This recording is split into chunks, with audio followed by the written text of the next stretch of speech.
Hi, I'm Bob Pease, COO of the Brewers Association. Brewers Association voting brewery members recently received an email from me describing the differences between two pieces of legislation that seek to change federal excise tax rates for brewers, the Small Brew Act and the Beer Act. My goal is to ensure that our BA members understand the important differences between these two pieces of legislation. The Small Brew Act is a bill supported by the Brewers Association to recalibrate federal excise taxes.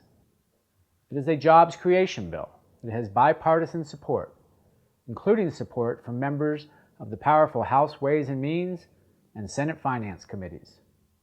The chances of this bill being passed are real. By contrast, the Beer Act, which is supported by the Beer Institute and the largest international brewing companies that stand to benefit the most from it, is not politically viable. The bill's real aims are political and not of enduring value to America's small and independent brewers. So what are the specifics of the bills? The Small Brew Act would reduce the excise tax rate applicable to the first 60,000 barrels from $7 per barrel to $3.50 per barrel.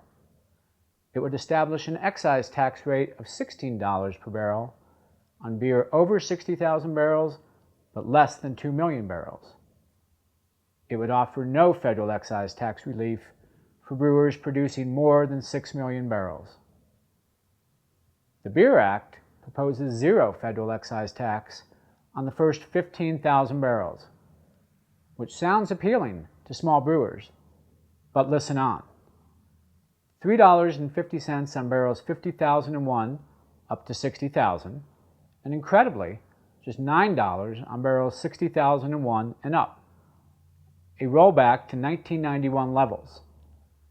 This represents a major financial windfall for the largest brewers, to the tune of nearly $1.7 billion, that's with a B, in the first year, and a 10-year cost of upwards of $16.7 billion. So to summarize, here's what to keep in mind as you read and talk about these bills. The Small Brew Act has a significant jobs impact at a low cost per job to the federal government. That has great appeal in this tough fiscal environment.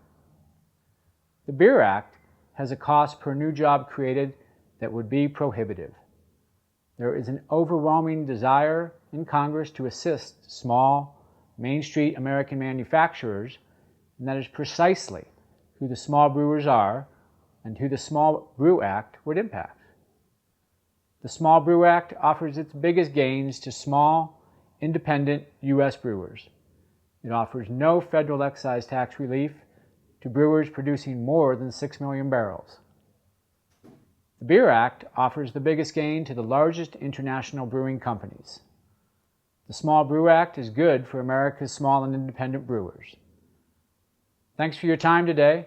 Please visit the Government Affairs section on brewersassociation.org for more information.